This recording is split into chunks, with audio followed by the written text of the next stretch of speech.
Hi, folks. In the interest of time, and so that folks might be able to enjoy a little bit more of this beautiful weather tonight, I'm going to go ahead and get started as some more folks dribble in. For those that don't know me, my name is Amy Thompson. I'm the college and career counselor at Hillsborough High School. I have some terrific folks with us from a wide variety of schools. This is my favorite of all of my evening programs. I realize that y'all hear a lot from me, and I always have a lot to say.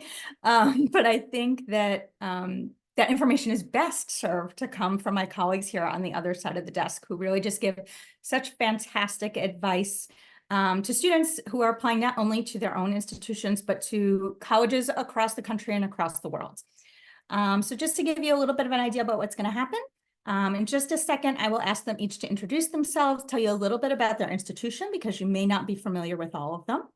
And then we'll move on into some questions. So these are some questions, some hot topics that I hear all the time, maybe misconceptions that I hear, a lot of things that will help both those who have been through this before and are interested in what changed, as well as those families who are doing this for the first time or preparing to do this for the first time in the next couple of years. So without further delay, I'm going to go ahead and ask our schools to start introducing themselves, leading with Christine Butler from GW. Hi, everyone. It's such a treat to be here with you. We love meeting with you and hopefully de-escalating some of the anxiety that you feel about all of this. I work at GW. I'm the Associate Director of Undergraduate Admissions here. New Jersey is my territory, so it's very exciting to see you. Hopefully, I'll see you in person someday. GW is a medium-sized Tier 1 research university located in Washington, D.C. We are in the Foggy Bottom neighborhood, which is about 4 blocks from the White House, 4 blocks from the Kennedy Center, about 6 blocks from the National Mall, and all the beautiful monuments. So the picture behind me is pretty representative of what our students are experiencing right now. We have 7 different schools and programs to which our applicants apply. We have an arts and science program, we have a journalism program, we have an engineering program, a public health program, an arts program, a school of business, and a school of international affairs. So we have a little bit of something for everyone.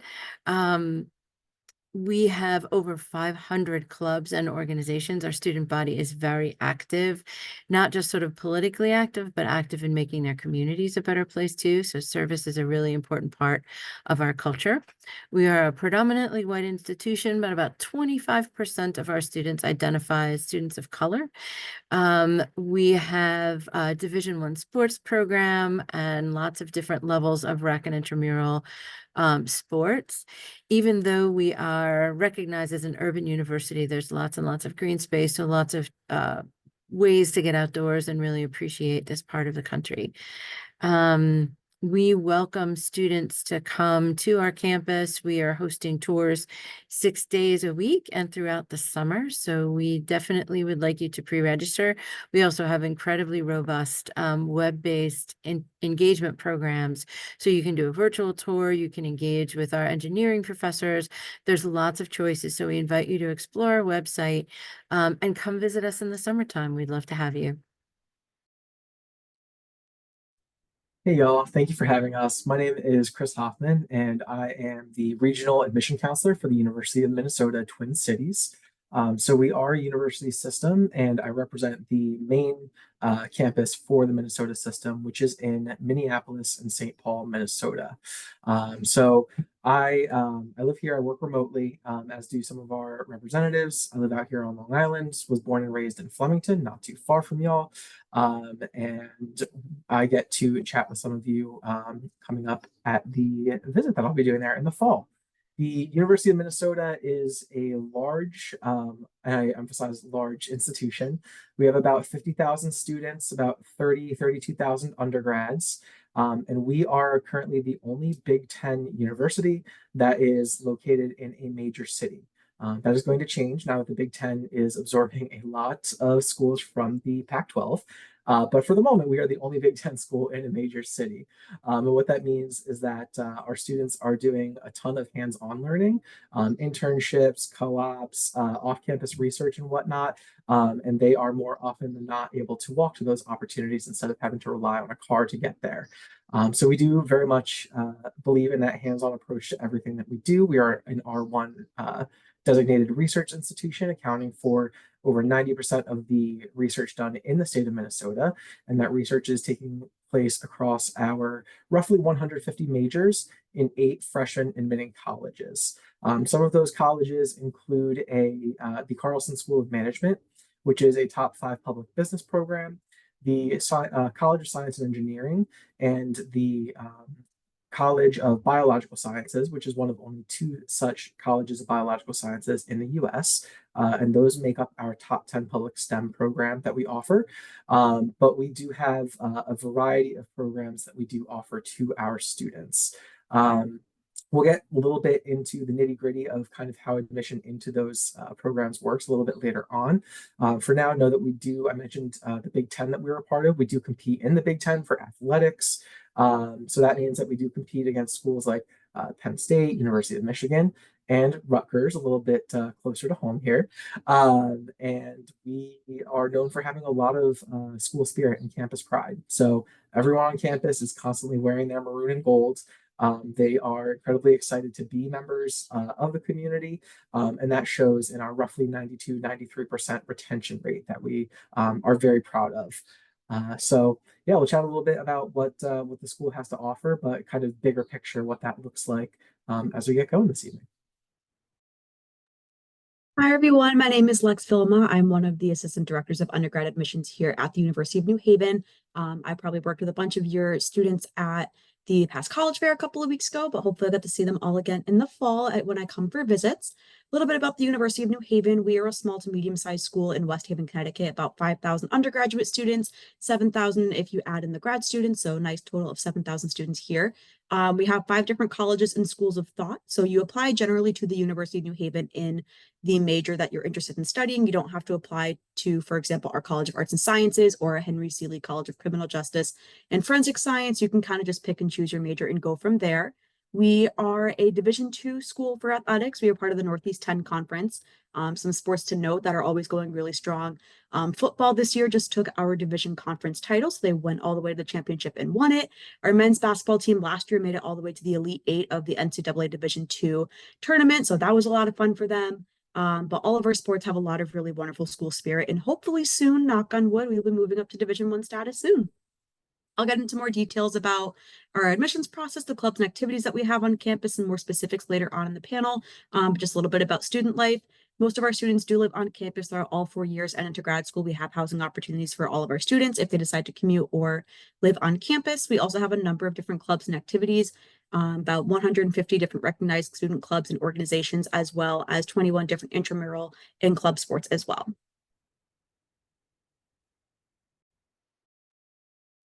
Good evening, everyone. My name is Jeannie, like in a bottle, and I am the Regional Admissions Officer for University of Florida.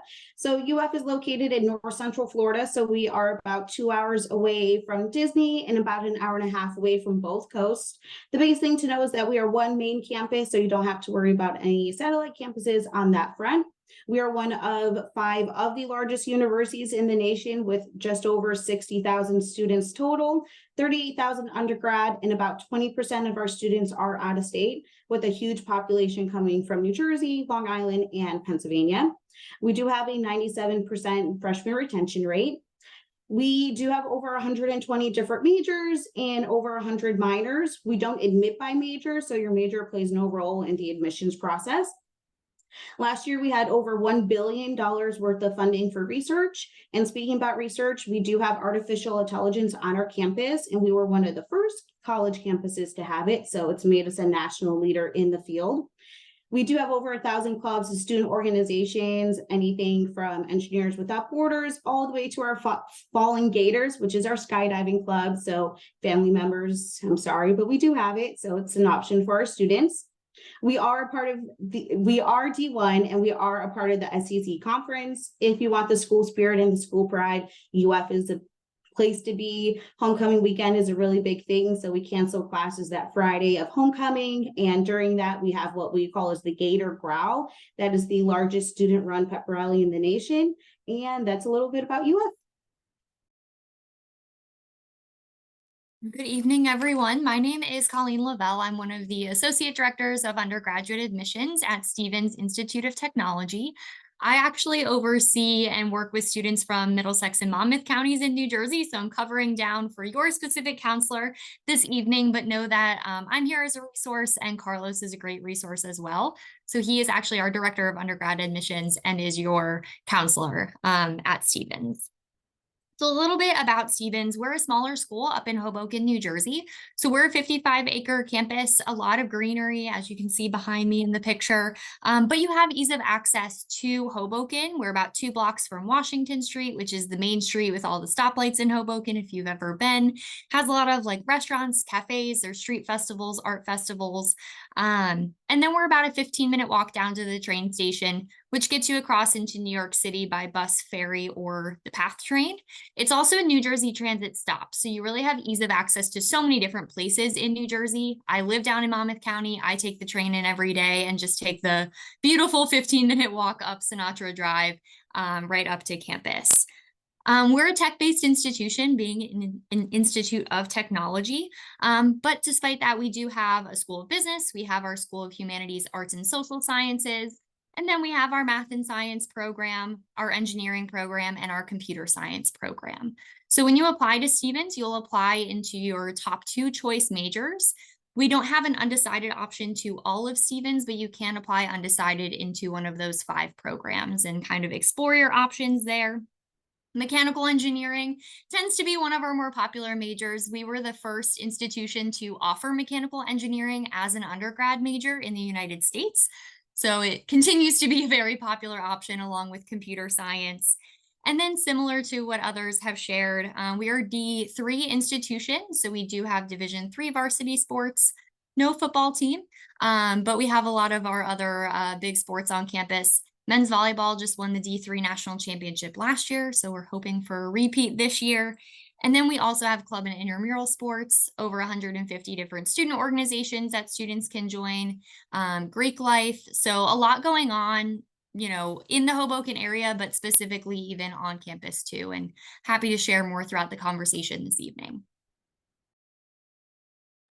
Good evening, everybody. My name is Sarah Blackburn. I'm from Rutgers University in New Brunswick, close by. So I'm sure many of you know a little bit about Rutgers, or at least think you know a little bit about Rutgers. We have about 48,000 students on campus. About 36,000 of those are undergraduate students. So definitely a large institution, also in the Big Ten. So Division I sports and all of the fun things that go along with that. We don't always win, but we love to root for each other while we're playing. We're ranked in the top 15 public universities in the US, top 50 overall. So some pretty exceptional academics that are happening on campus. I think one of the things that we do really well, and I think perhaps as folks in New Jersey, we may take for granted, is access to getting students outside of the classroom. The vast majority of our majors are going to require that students either conduct some sort of an internship or research opportunity on campus in order to graduate. And having access to those types of opportunities, both, you know, in New Jersey, which has upwards of 40 Fortune 500 companies on its own, and then of course New York and Philly being, you know, pretty close in proximity to New Brunswick by train, gives our students a wealth of opportunity when it comes to getting some professional experience, which we all know makes a huge difference when it comes to finding a job when you graduate, because that is of course the goal, right? I'm happy to talk a little bit more about our admissions process. Some things have changed quite a bit, and I know that that has caused perhaps a little bit of anxiety for folks, but happy to talk further about that and share some information with you. I am your admissions counselor for Hillsborough, so you are more than welcome to reach out to me anytime. My contact information is on the website, and I know Amy well, so happy to address any individual questions that you folks might have after and throughout the process.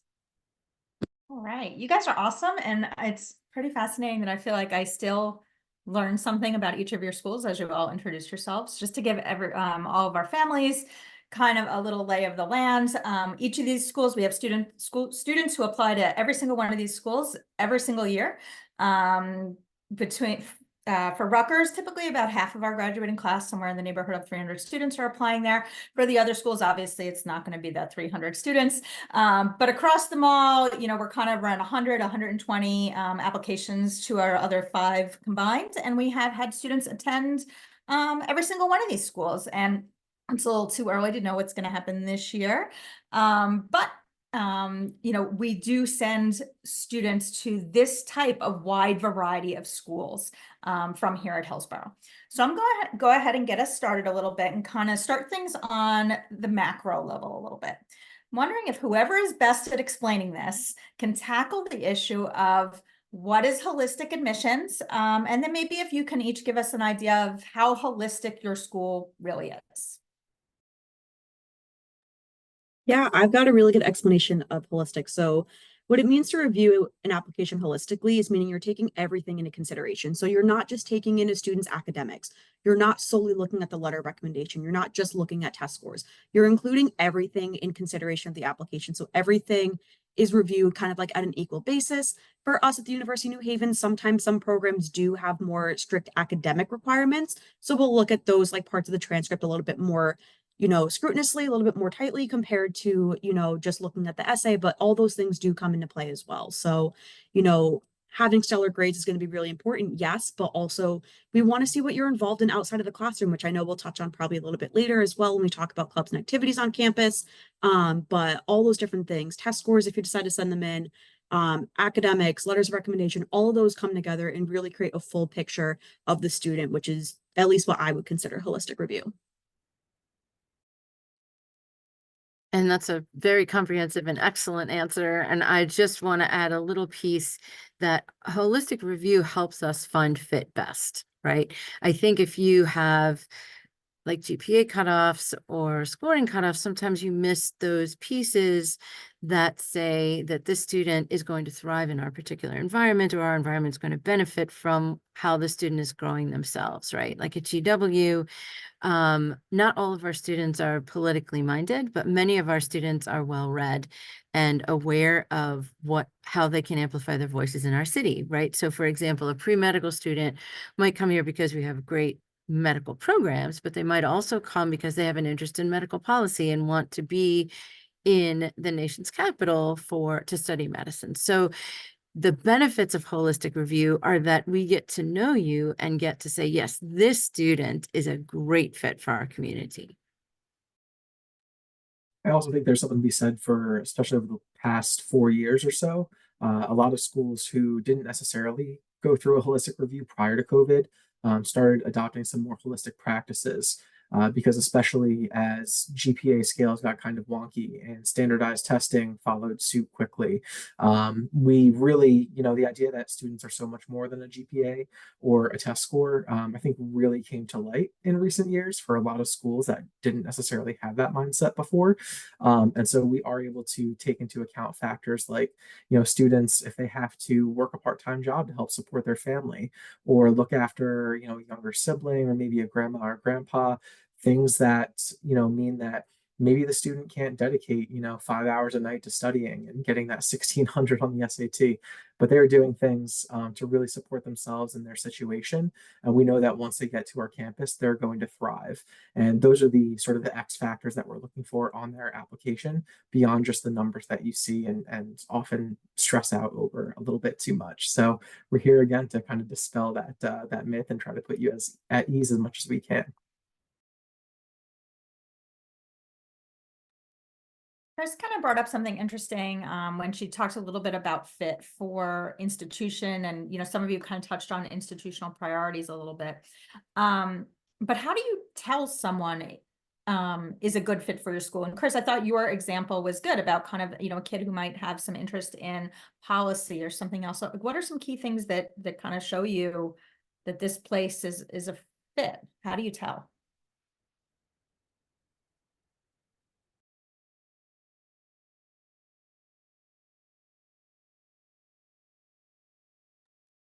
Was that directed at me or was that directed at everybody? Really anybody who Okay. wants to like, how do you tell from your own, like when as a reader, I mean, because you all read, you've all read before. When you're reading applications, like how are you like, this one, these ones, they look the same, like numerically, things like that. But how do you know, like, this one's a fit for us? Like this one, we want this one here because we think they'll be great. I'll go. So I know at least for like University of Florida, we are such a big population. So when we're looking at students, we want to see a wide variety of what they're interested in and how they partake in those, especially because we don't admit by major. So we're looking for that flexibility, looking to see that they are willing to try different things, and really put themselves out there. It's one of those things where it's not like one particular thing that we're looking for. We're looking at a wide variety of things. So we can't be like, oh, this is the one exact thing that we're looking for.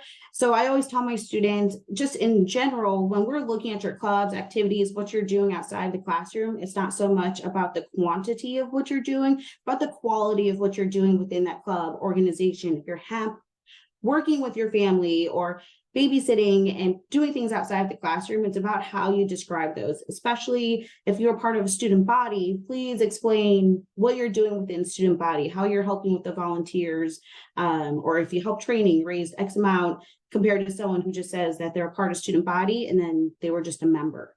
So being able to describe those things also helps see if you are a best fit within our university, especially at UF being such a large university with a lot happening, a lot of research and a lot of opportunities, because we don't want our students to get lost in the shuffle.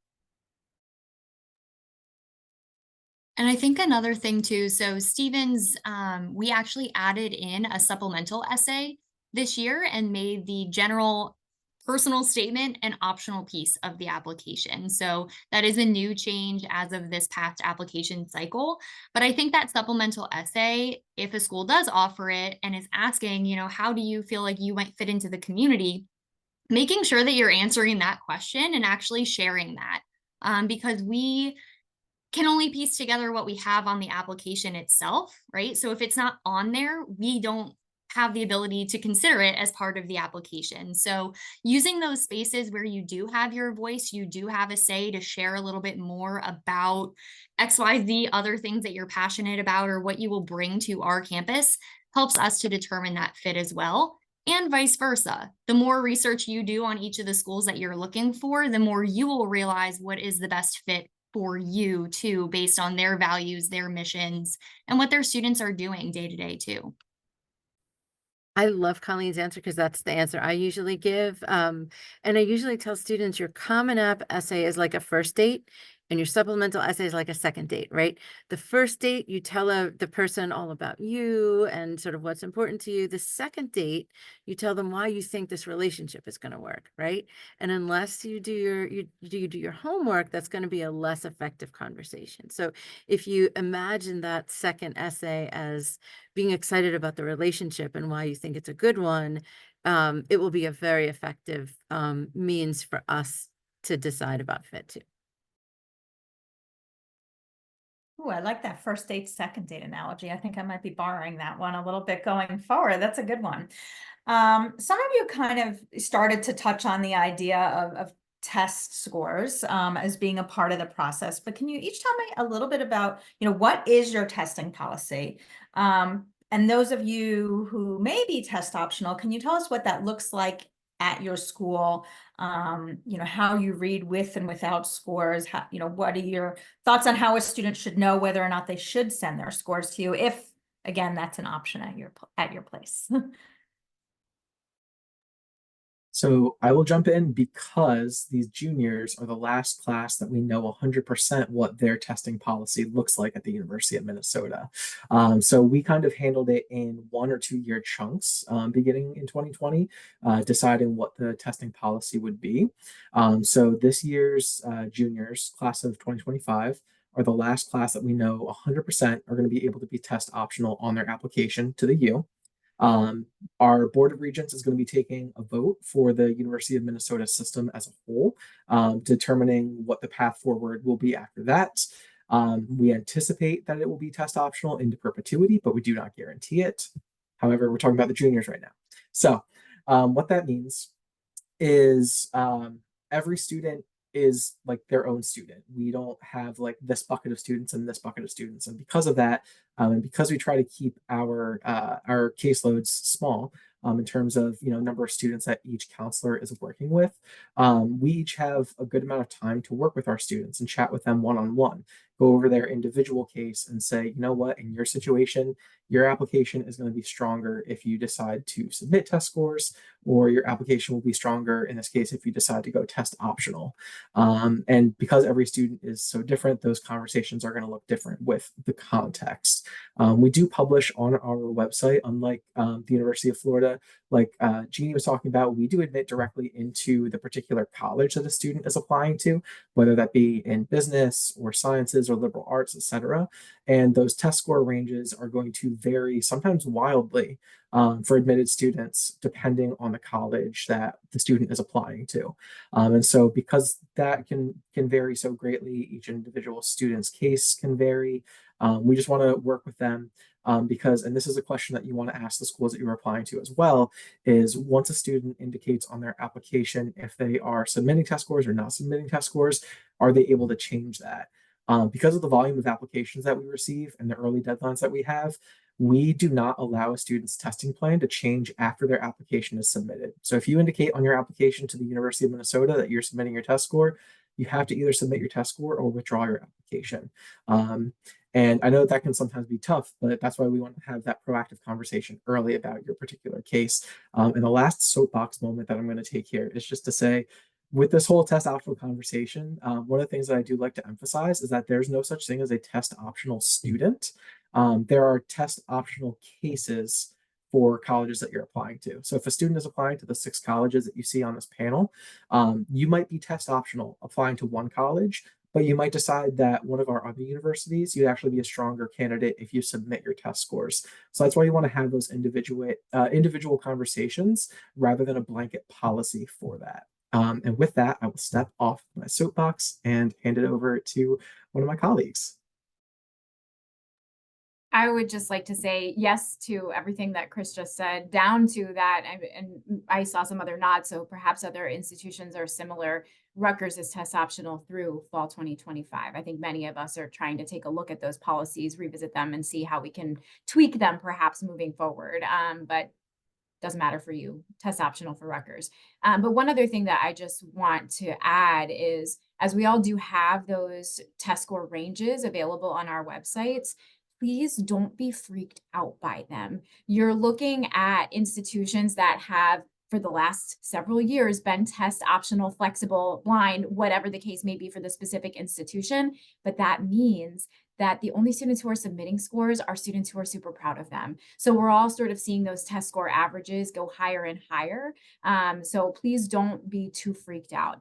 From a Rutgers perspective, when we're looking at a student who may have submitted test scores versus a student who may not, similarly, we're not comparing those two students. We're looking at them completely separately. You are not in a race with the student who's sitting next to you. But we're just going to place more of an emphasis on the academic information that we do have. So if you're choosing not to submit test scores, that's fine. We're just going to take a closer look at your grades. If you're taking those test scores and submitting them as part of your application, it's just one piece. I would not necessarily say that they're equal, even for students who are submitting both the self-reported academic record for us and those test scores. But that's just, speaking from the Rutgers perspective, other institutions may feel differently.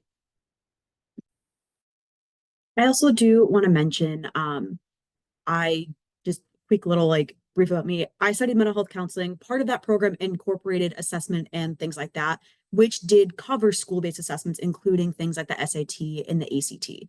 These tests, a lot of studies are coming out now that they are not exactly the most end all be all that they were once perceived to be back when, maybe all of us panelists were going through the college application process, however many years ago that may have been. So now they're not the end all be all. They're not going to be the benchmark that students need in order to meet admissions policies. And with the SAT and ACT going digital, they're now being more on an adaptive style, meaning that especially for things like the math and science portion of these exams, how you perform on the first half of that exam determines the level of integrity of questions that you get for the second half. So they're not fully standardized like they were with pen and paper tests. Now, because they're online and they're digital, they're a little bit more subjective. So it's not fully standardized anymore. Switching to a University of New Haven perspective, we adopt a test optional policy, meaning that if students want to submit their scores, they're encouraged to, and if they're on the fence about it, feel free to go ahead and we encourage you to submit those scores. if your scores don't necessarily benefit your application, we use what we call a do no harm approach. Some other universities may call it a best view approach, but that means that if your test scores, whether you perceive them or we perceive them to be not as, beneficial to your application, we'll take care of it on the back end of taking those test scores out of review. And differently to what Chris said about University of Minnesota, we have the opportunity and the flexibility to, if students decide, hey, I actually, did initially click off, yes, consider my scores, but now I'm like, I got my scores back. I'm not really proud of them, or they don't benefit my application, in my opinion. We can go ahead and take that and change it to do not consider my test score. So we have that flexibility there. But like Chris said, every institution is different with that. So feel free to talk to your admissions counselors. We are more than happy to answer those questions for you and have those one-on-one conversations about test scores. I would say just quickly, GW will probably be test optional in perpetuity. We were test optional before the pandemic. It's something that we believe strongly in. Like University of Minnesota, as Chris said, you must commit to I'm either submitting test scores or not submitting test scores at the time in which you would submit your application.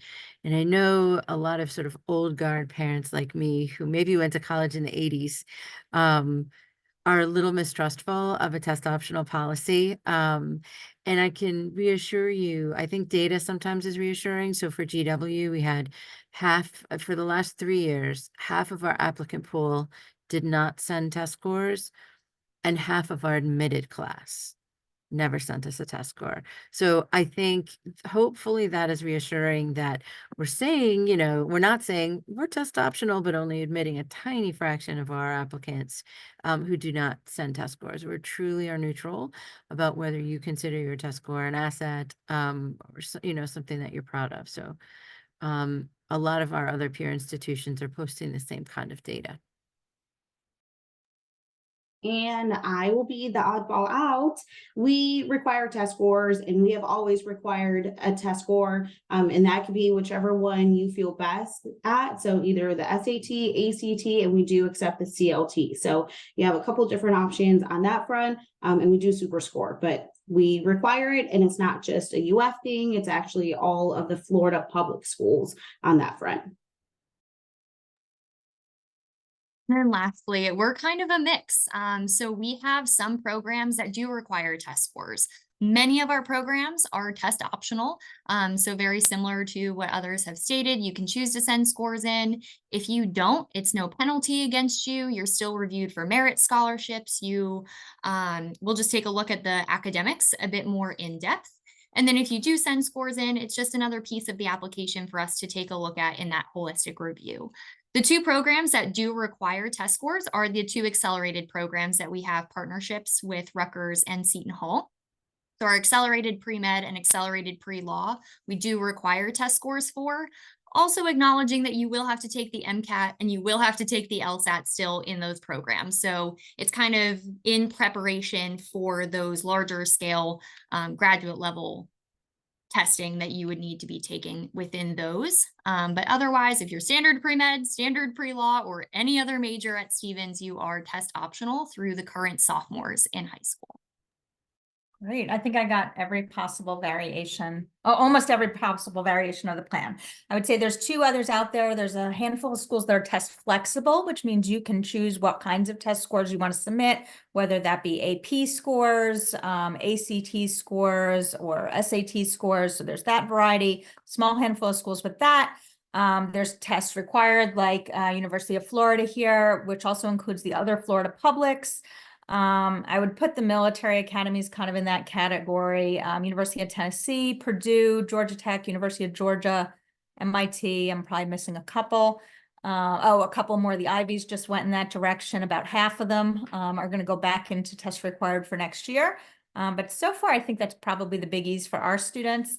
And then there's also some test blind schools. So the best examples there, most popular for our students, are the entire University of California system and the Cal State system. They are test blind, which means that testing is not a part of that process. That is also the policy for some of the schools within Cornell. Also the policy for WPI and a couple of other smaller institutions throughout the country. So kind of moving on from test scores a little bit.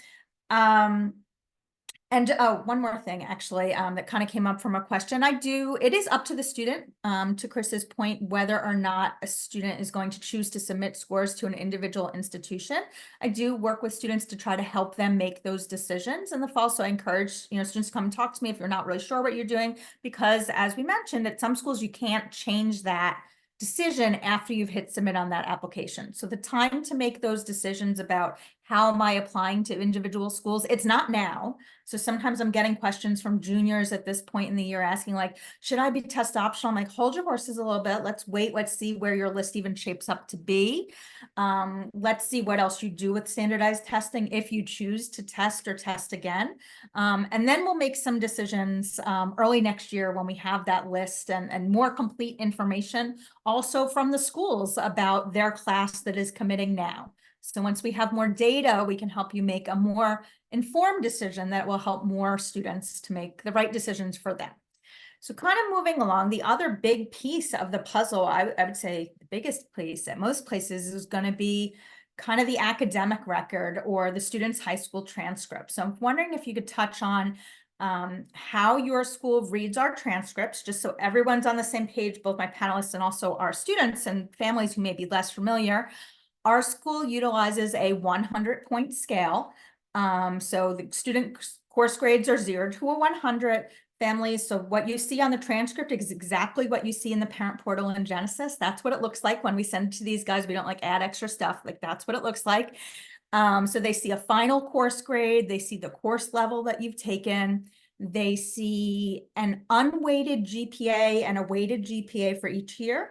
And they see an unweighted GPA and a weighted GPA that's cumulative, which means from the time that they entered Hillsborough High School until the time that we're putting out that application. So for seniors, that like when they're applying to schools, that's going to be a cumulative GPA through the end of their junior year. So I'm wondering how you all kind of look at that, especially I know our families are always super confused, like they come out to visit and you're like, hey, our average GPA is 3.82. And they're like, I don't even know what that is. So how do you tackle this 100-point thing? Do you use the GPAs that are there? Do you recalculate? Do you even care about GPA? How does that work at your place?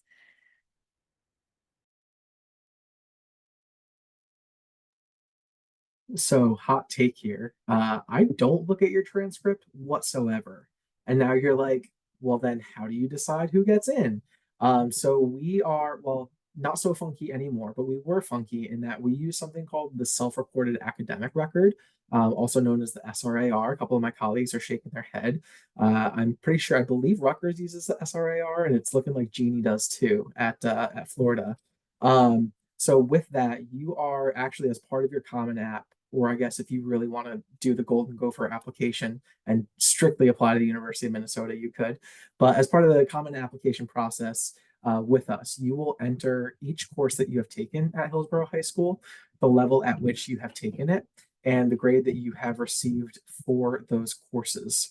You will also enter your self-reported weighted and unweighted GPAs on the 100-point scale. So no math or conversions necessary on your end. And you will also, if you are submitting test scores, you will at that point enter your test scores on the self-reported academic record. And so I'm not looking at that 100-point scale. We have the SRAR kind of does a conversion for us and puts everything on the standardized 4.0 scale for us. There is a quick formula if you want to know what your GPA is on a 4.0 scale on a sort of rough idea. You take the 100-point scale, subtract 55, and then divide by 10. It's a very rough idea, but it gets you close enough to what your GPA would be on a 4.0 scale. And then we will look at that. We will look at the weighted and the unweighted GPA, but also the coursework, the level that you have taken with that. And so again, it feels like one of the common themes this evening is it varies school to school. So you need to talk to your friendly neighborhood admission counselor and figure out what that policy is. Because you don't want to be the student that submitted everything that you need to, but didn't realize that you needed to fill out the SRAR and you unfortunately missed a deadline. But with that, I know it feels like an extra step and you might be wondering, like, why do I have to submit a self-reported academic record if all that information is on my transcript? A couple of reasons for it. Number one, we are hard and fast with our deadlines. So November 1st means November 1st, especially if you are applying to the nursing program. And with that, um, Hillsborough High School is fortunate in that it has an incredibly strong counseling department, and they are well resourced to support their students. Not every school is that fortunate, and there are some caseloads where the number of students that a counselor is working with is astronomical. And when they have to send out hundreds upon hundreds of transcripts, for students by sometimes an October 15th deadline, it just gets a little bit overwhelming. So this allows you to be in control of making sure you get the grades in on time, but also with GPA inflation that's happened at some high schools, even to schools using the same supposed 4.0 GPA scale, you might find out that a 3.9 is not a 3.9 is not a 3.9. And you might not realize that when you are applying to a school, you say, I have a 3.9 GPA on a 4.0 scale. But actually, you might find out that when a school recalculates it, it's actually a 3.5 or a 3.6 because of the GPA inflation. The SRAR allows us to put everyone on an even playing field and give students equal access and opportunity in that application process. So that is kind of what we are looking for in reading the transcript and getting everyone on that even playing field. I want to piggyback on that. So at UF, we do recalculate the GPA, and that's also because we do reweigh classes, just so then that way everyone's on the same playing field, since we know high schools weigh classes differently all across the nation. So this really allows us to be fair and equal during the whole admissions process.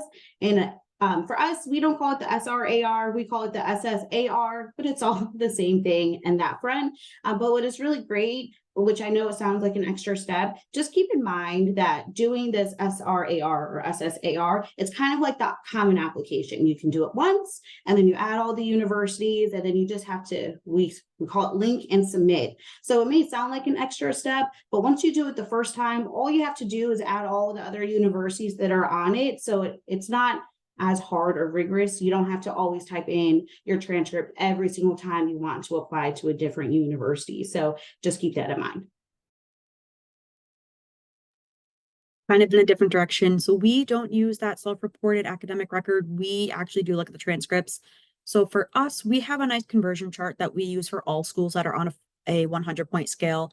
I know a lot of my colleagues work with schools in New York. In New York, also use, like for most of the entire state, maybe with the exception of the private schools, use a full 100-point weighted scale. So we have a nice chart that we do that says like, oh, a 3.8 is equal to, for example, like a 4.0 on a 4.0 scale. Generally speaking, 4.0s are going to be actually like a 4.3, but internally we have our own like system that we use to recalculate. If you always have questions, there's a lot of online GPA recalculators as well that can help give you a more clear idea, or you can use the formula that Chris also mentioned, which I've never heard of that one before. So that's actually really cool to know. When you're looking at those kind of conversion things, just know that that's a ballpark. Those are not numbers you should ever be putting on an application. You should never be like translating things. When the application asks what your GPA is, you're going to put what is on your Hillsborough High School transcript. These guys are going to do their thing to read that in a way such that they're kind of trying to do their best to standardize the actual course grades for all students on their side. But it might help you when you're sitting at an information session at Stevens and Colleen quotes a number, then you can kind of know like, oh, how do I stand in relation to that number? And at GW, we do the same. We actually we look at the transcript, sorry, same as University of New Haven. We look at the transcript and we recalculate an academic unweighted GPA. So we only include core courses in the core subjects and exclude elective courses. And then we generate that unweighted GPA. But we also do a scatter plot of rigor. So we create a picture of a student's appetite for college level courses and honors level courses as they progress through their 4 years. I just want to point out that the reason we do all this is not just to identify you as a number, as a GPA, right? I think there was a student who posted a really thoughtful question in the Q&A about, does holistic evaluation include, a student who's really strong, but maybe got a C in a course that they're not going to major in college, right? I think the reason we scrutinize your grades so closely is because your transcript tells a story just like your essay does, right? A GPA is a distillation of your overall achievement, but it doesn't tell us, did they start off rough and finish strong? Or did they, course correct by taking a really difficult AP course and then saying, whoop, I didn't do so well. So second semester, I'm going to switch to honors. And then you finish strong, right? The transcript, which includes both the self-reported scores and the transcript, the original document, is a storytelling device too. So don't worry so much about how we recalculate a GPA, because the GPA is one important data point, but it's only one data point. And the reason we look at all of your grades and not just the final product of how we recalculate your GPA is because we want to understand your academic story. Yeah, I agree with all of that too. So at Stevens, we do physically all of the counselors, we read every transcript that comes through. We read every piece of every application. So I know there was a question in there about AI and how that impacts our review process. We are humans. We are the ones doing the review of every application that comes through. So while we have everything digital, it's still us kind of reading every piece of the application. So as far as GPA is concerned, yeah, we do have the average GPA that we present in an information session. I always convert it. So for us, it's a 3.89 out of 4. That's like an A minus average, right? That's a lot better to put in context for you all who might be out of a 100-point scale versus that 4-point scale. So also having that kind of mental conversion too, to say, okay, well, grade wise, what does that kind of equate to? For us, we take your GPA as is in the evaluation process. And then that number, that 3.89, we convert post enrollment. So we're not doing much conversion up front. We're really doing that on the back end.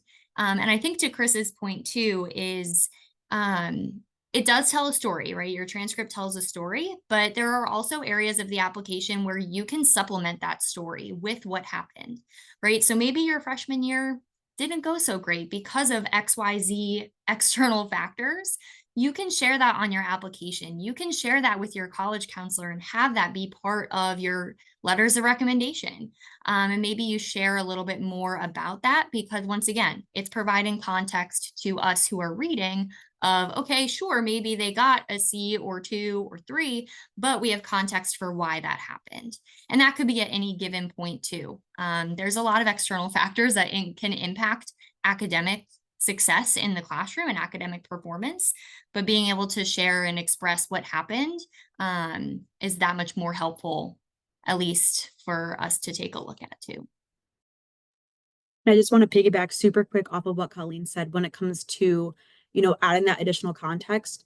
If, a student is, they get like a C in chemistry, but they went to office hours and they talked with their teacher about it. They went during lunch or study halls or something like that.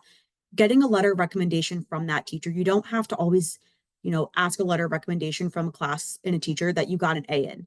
Definitely feel free to ask a teacher who, you may have struggled in that class. They can give context to, hey, they started out with like XYZ as their initial grades, but after going to after school tutoring or, coming to me during lunch or study halls or a free period or something like that, they can give context to how you've improved throughout the academic year. So that can also help with giving context to the whole story.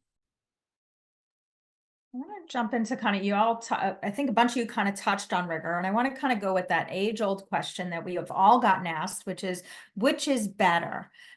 So is it better for me to have all A's in CP courses, or should I be taking advanced courses really at any cost, like just to pile those AP courses on there?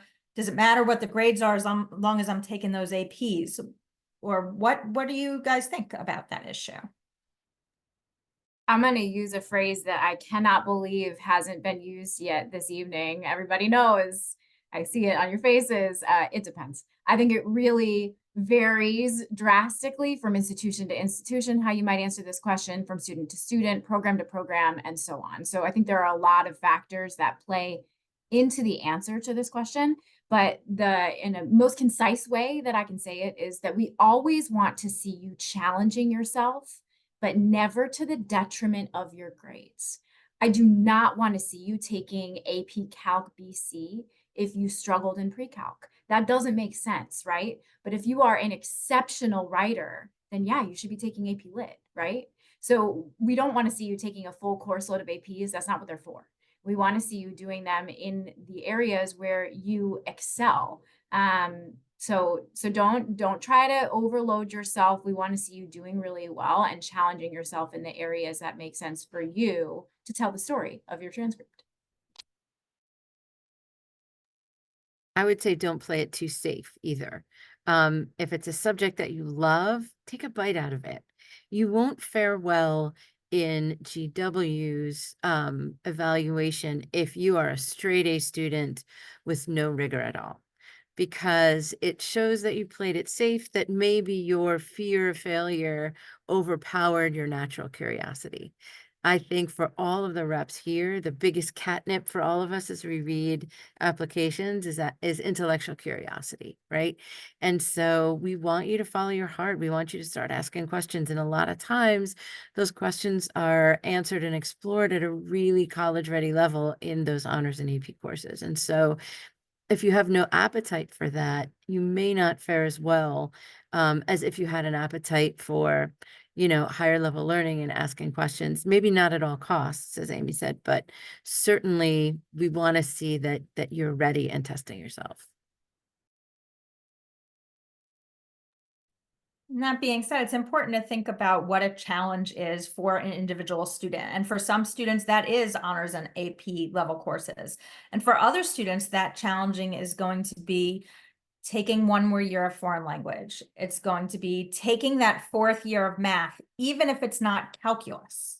It might be a different course that's more appropriate for how you're doing in those courses, and more appropriate for maybe what your future plans are. So it's thinking about what that challenge is for you as an individual student and pushing in that direction. Because I was kind of going to talk a little bit about, you said like, don't play it too safe. And another place I think we can think about is really in like senior year course selection.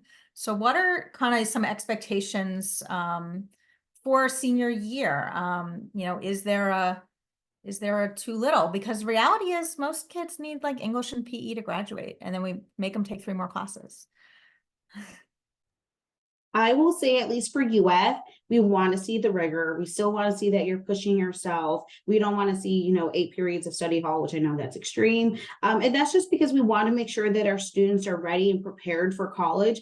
And so that way the transition to UF or wherever you decide to go is smooth. Because if you're we want you to still have fun. We want you to enjoy your senior year. But if you're just taking all, I don't know, study hall, and then you come in and you have to start taking calculus or chemistry, then you're not ready for that rigor, and we don't want you to fail. We want you to be as successful as possible. So we want to see those AP honors dual enrollment classes because we want that transition to be as smooth as possible.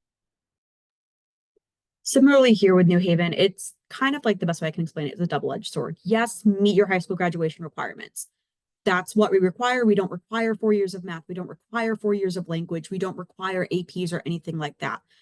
It may benefit the student, however, depending on the program you might be interested in. So for us, for students interested in, things like international business, hospitality and tourism, international intelligence, national security, and all those fun majors, where you might have international relations, taking an additional year of foreign language is going to be beneficial for you. You can continue that here at college. You can decide not to. You can decide to change a different language. Feel free to take that additional 4th year of language because it'll benefit you in the long run throughout your career. Likewise, students who are going into any of our STEM-related programs, biology, forensic science, engineering, feel free to take pre-calculus or calculus if you haven't already. Feel free to take physics. Our program here is physics. Like, our physics program is calculus based. So if you're going into a major with physics, it might be beneficial to take calculus. That way you're already ahead of the game. We do some placement testing as well when it comes to like math and science. So that can also help. So senior year, yes, it's fun. Enjoy your senior year, but also we do want to see that challenge for you. So feel free to take those elective courses that are going to help you pursue your passion and your career. Feel free to take anatomy and physiology, forensic science, take criminal justice, take all those things that you think are going to be interesting, but don't shy away from those courses that are going to challenge you a little bit and will help you benefit yourself and your career later on. And this is another it depends issue, because if you're applying, let's say, to GW engineering, we would much rather you did not take elective courses and take the core courses in physics and calculus, right? Like, some of the best teachers in the world are high school teachers, and they offer creative, fantastic electives. But if you're going to be an engineer, and I saw this on one high school transcript, it was like the physics of Looney Tune cartoons. What a fun course, right? Talk about whether these things could really happen in the world. If you intend to be a political science major, that's a great elective for you.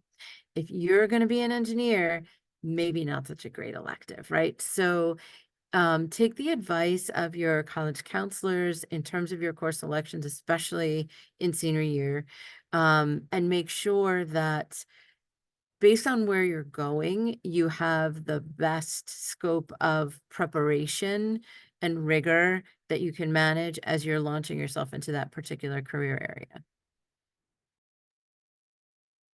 To piggyback off of, I think, both of those two, I know Stevens, we have our recommended coursework posted on our website. So anyone can go right to our admissions page and see the courses that we recommend taking.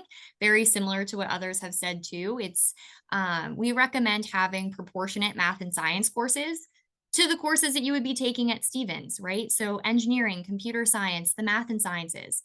You're going to be taking calculus. You will be taking physics and higher levels of it too. So we recommend having that at the high school level so that you're not coming in taking an AP Calc BC equivalent in one semester, right? We want you to be successful in that first year and to be familiar with that material.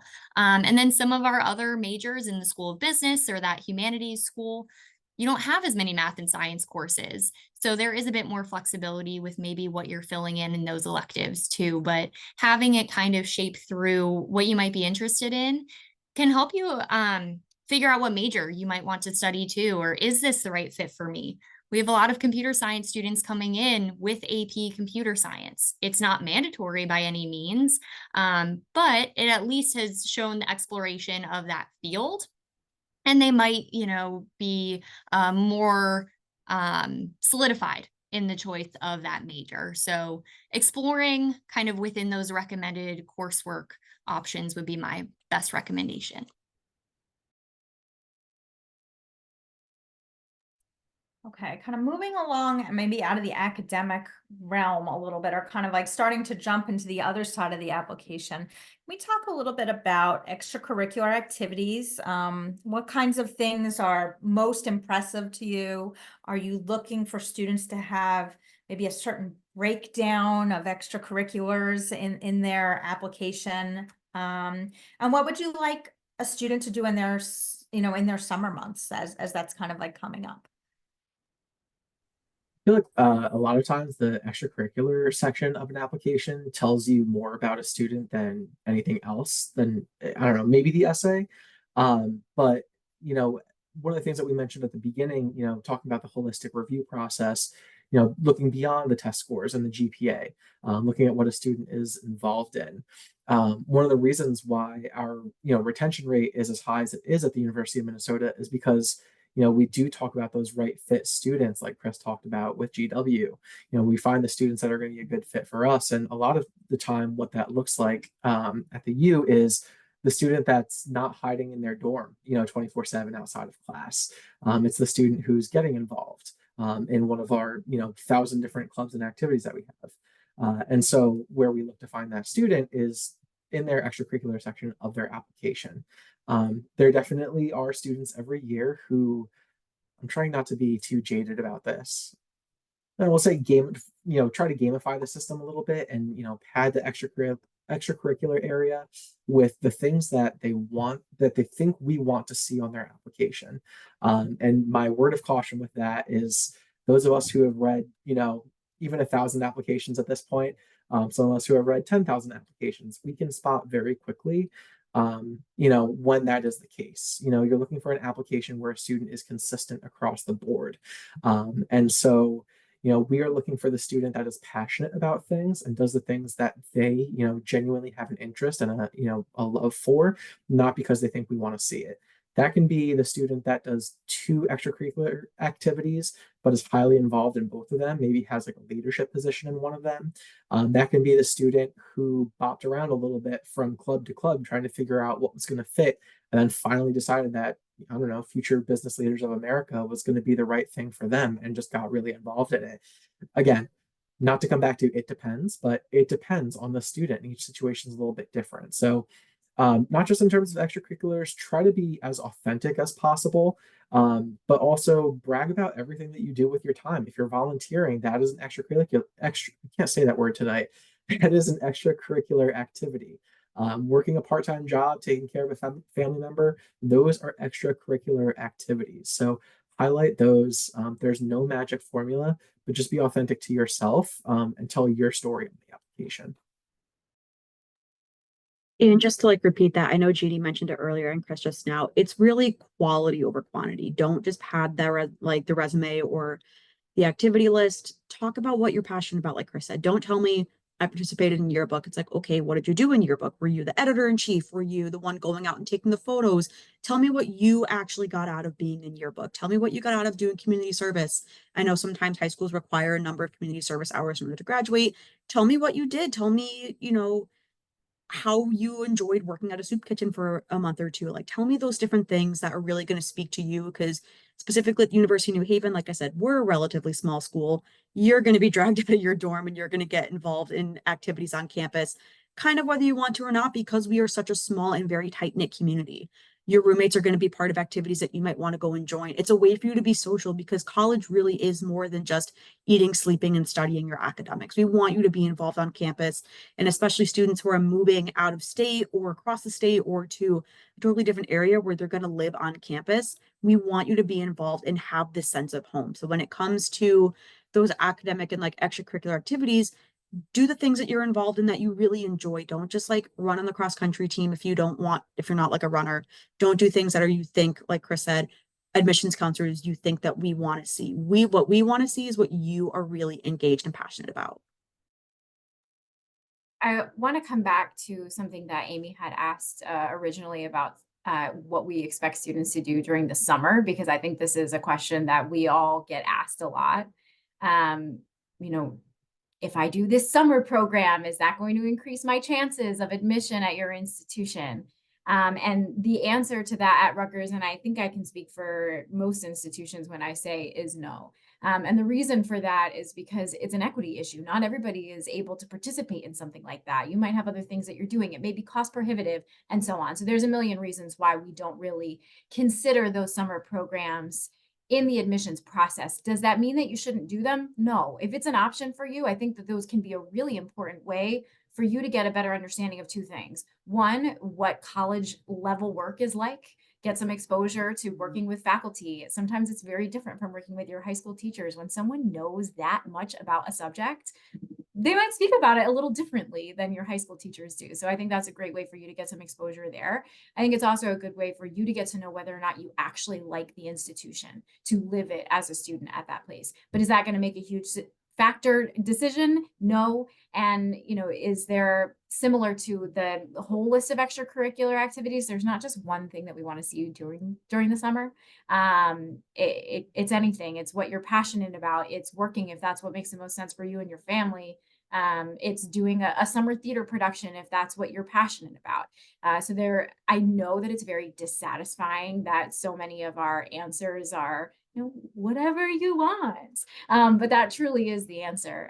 We want to see you developing your own passions and being your best self, whatever that means for you specifically. And there is no magic extracurricular activity, research, summer program, or otherwise that's going to be like, yes, absolutely, you must have them because they did this.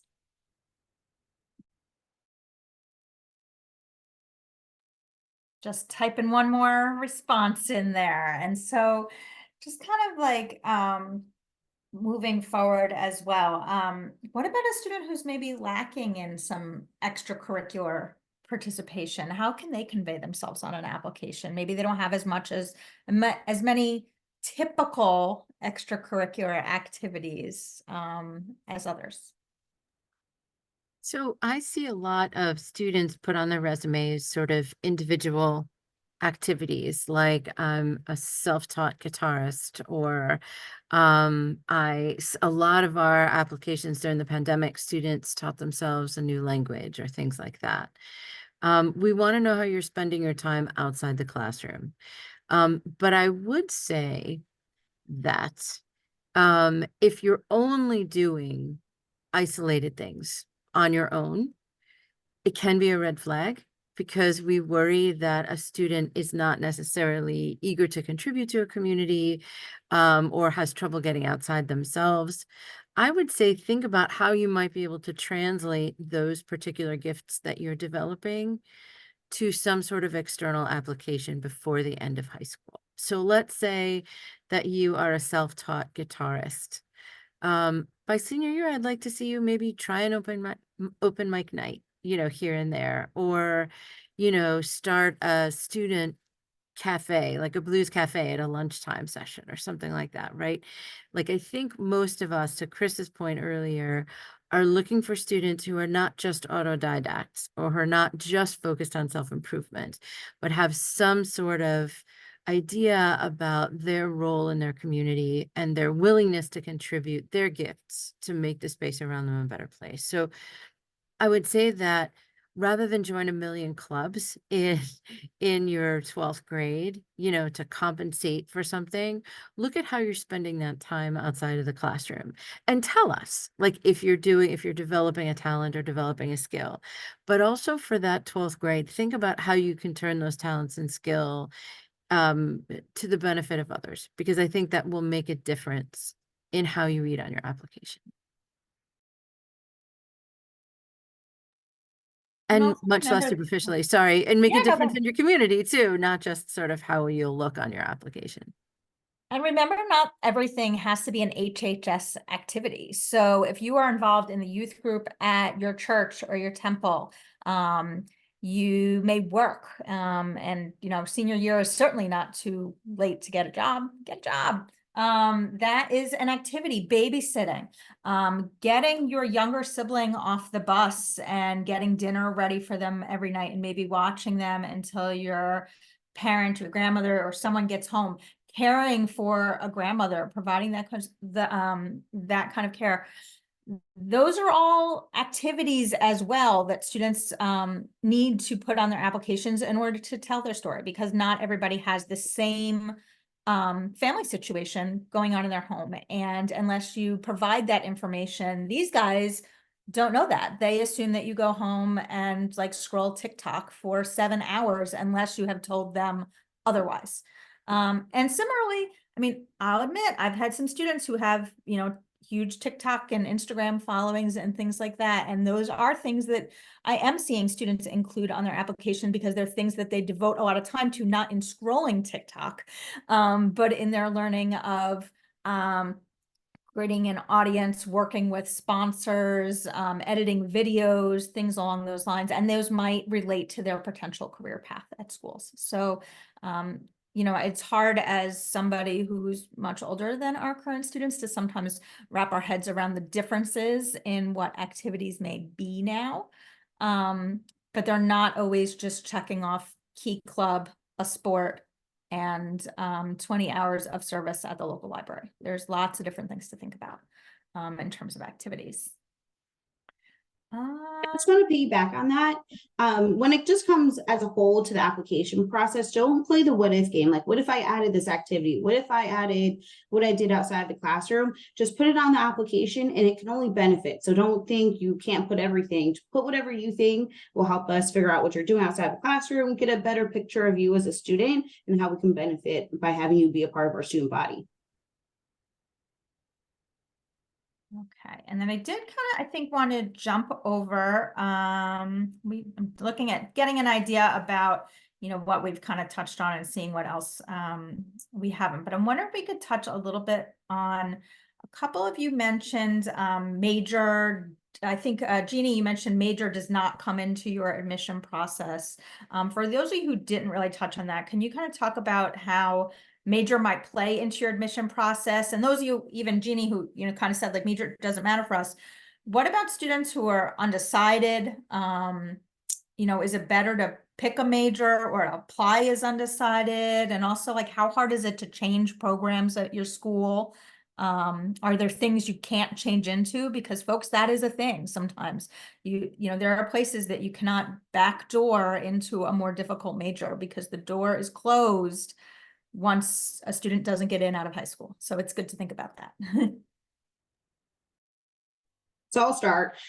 So for us, about 65% of our students do change their major while at UF. So there is a lot of flexibility in that regard. So I will say there are some majors that you do apply for at the end of your sophomore year. So there are some limited access programs in that front. So like you do have to apply for nursing and you do have to apply for anything in our health and human performance. So typically that involves like exercise, sports science, or kinesiology for us. But for engineering and business, we just call it like a grade check. So they just want to make sure that you're passing 7 or 8 core classes with a certain grade point. As long as you are passing those classes, then you continue on. So the best way that I describe it for students is if you can't pass physics, I don't want you building that bridge that I pass every day because I like my life and I'd like to live. So if you can't pass physics, then we don't want you to be an engineer on that front. With that being said, we don't include portfolios when you are applying. So if you are thinking about architecture or like graphic design, you build that portfolio when you are at UF. The only thing that you do have to do is if you are interested in dance or theater and thinking about doing a BFA, so a Bachelor's of Fine Arts, you do have to do an audition before the decisions get released, and we do those virtually. So you don't have to feel like you have to travel down to Gainesville to do those in person.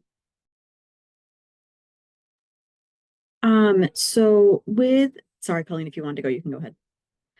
Okay, so with the University of New Haven, there are like a lot of things that come into play when it comes to like picking majors. Starting with undeclared, feel free to apply undeclared.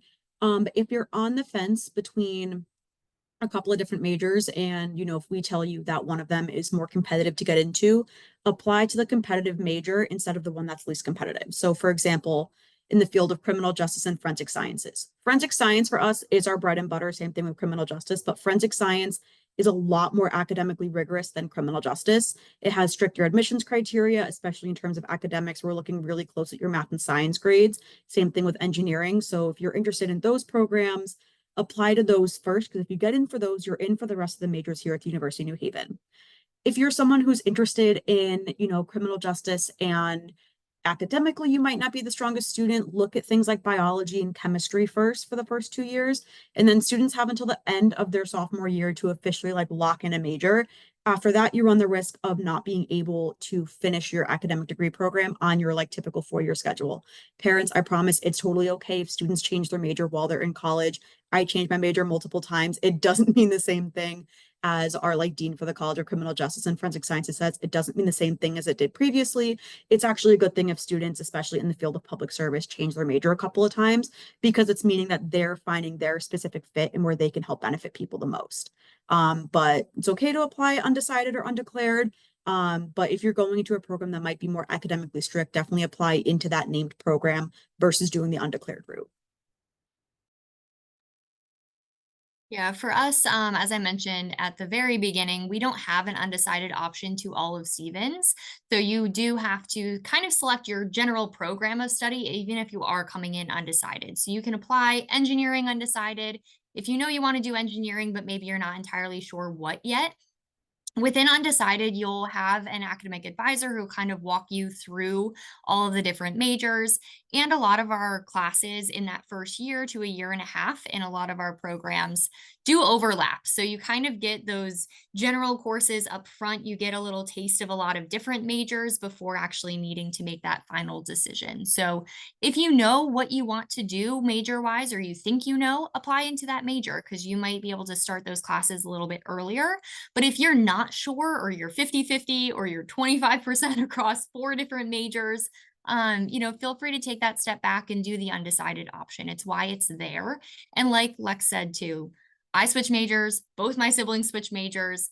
It's a very common thing, I think, that's not as overwhelming as it may seem at times. You have the support system at whatever college you choose to go to who will help you through that process, whether it's undergrad academics like at Stevens, academic advisors, anything like that, to kind of walk through and lay that out for you as you are making those decisions. And know that it's not the end all be all either, right? So you might come in thinking you know exactly what you want to do. I was pre-med for 2 years. I was like, I'm going to be a doctor. And then I took an education class and was like, wait a second, I actually want to do that instead. And so having that exploration period too can really be helpful in solidifying what you might be interested in and more passionate about. At GW, we have those 7 schools and programs, so you do have to choose an entry point, not unlike Stevens. You can, after 1 year of your time at GW, you can transfer between schools. The engineering school is the most difficult one to transfer into because its curriculum is fairly scripted. But it's fairly easy to transfer out of. So you don't have to declare a major until the end of your 2nd year. So if you come in with a thought about what you want to major, you can certainly change your major within the school without any sort of transitional activity. If you start as an engineer and you decide you want to be a journalist instead, most of the requirements are just a sort of a minimum GPA. And we can catch you up on some of those prerequisites. So if you're transferring between schools, we require that you complete that 1st year. And then if there's a minimum GPA, you should be able to complete that transfer pretty easily. University of Minnesota has a system fairly similar to what Chris just described with GW. We also offer an undecided major within 7 of our 8 freshman admitting colleges, so that you want to do something business related, but you don't know if that's marketing, accounting, finance, etc. You can apply undecided to the Carlson School of Management.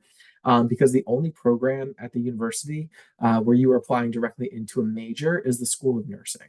Otherwise, you are admitted into either the business school or the College of Science and Engineering or the College of Liberal Arts, and then declaring your major after your freshman year. And the reason why we do that and chunk it up rather than admitting just into the University of Minnesota as a whole is because with the popularity of certain programs, we don't want, out of a freshman class of 7,000, we don't want 5,000 of them to decide that they want to be in the business school. So just to keep things a little bit more manageable, similar to GW and some of these other schools, you can do an ICT process, an intercollegiate transfer, and move from one college to the other after your 1st year. Again, I feel like I'm just being kind of like Debbie Downer, coming back to this idea of like gamifying a system. I promise I'm not that jaded. Every year there are students who say, you know what, I think I'm going to have a tough time getting into the Carlson School of Management, the business program. So I'll go into the College of Liberal Arts and I'll just transfer into the business program after my freshman year. 2 problems. Number 1, everyone else has the same idea.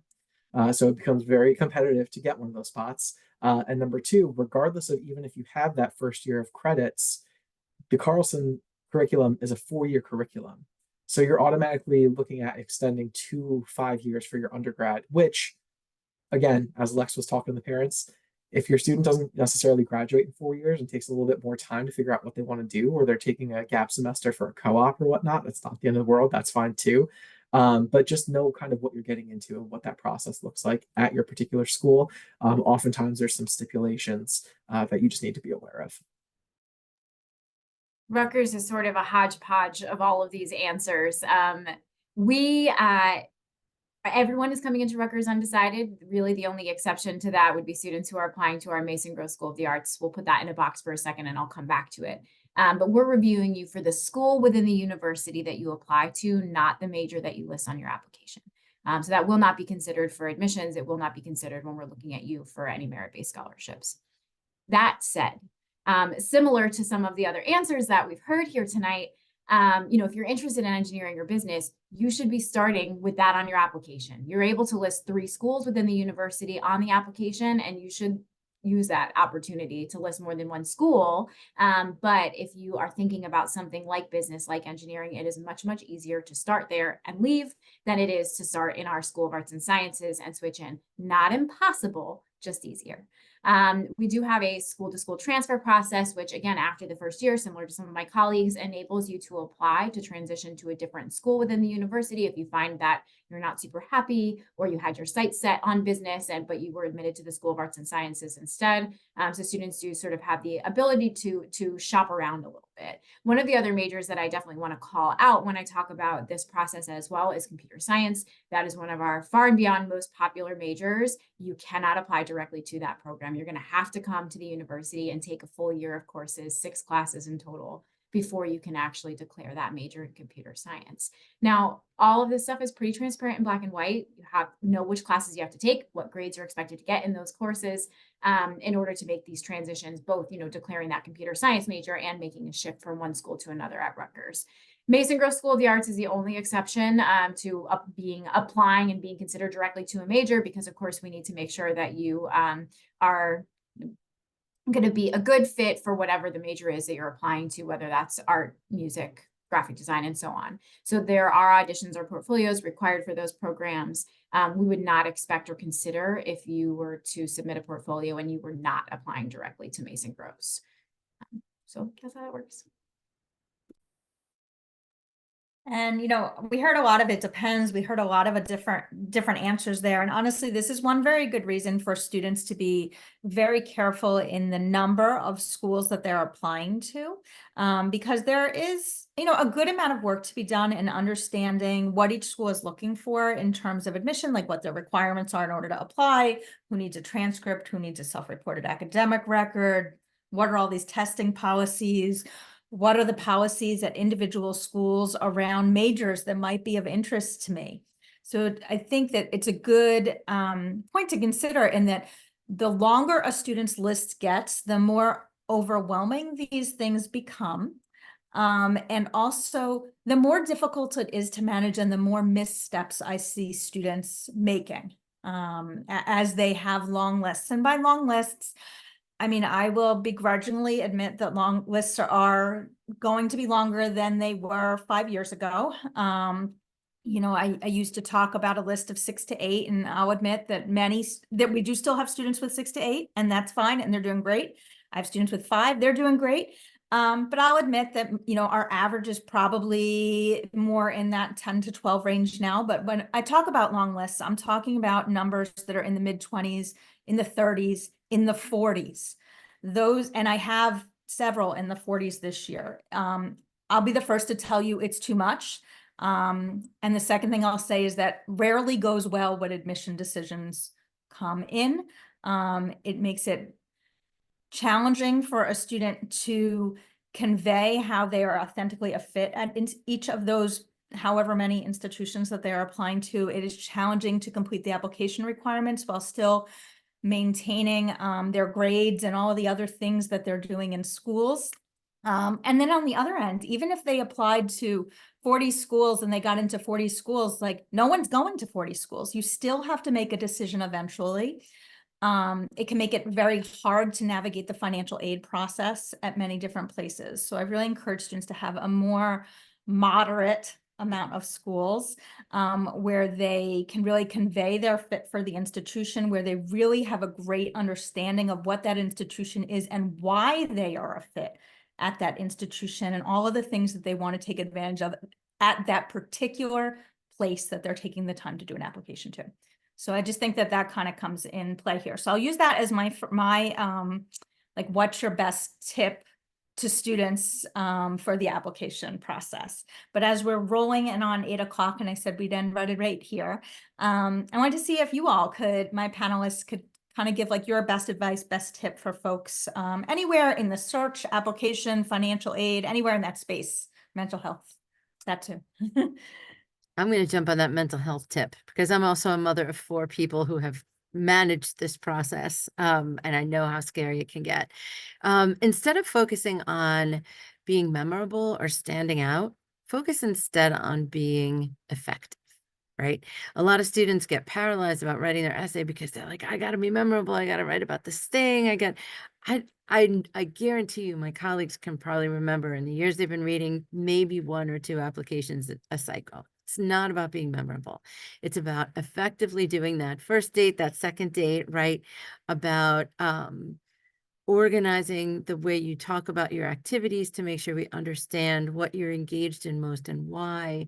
If you focus on being effective instead of memorable, it will reduce the paralysis. It will reduce your fears.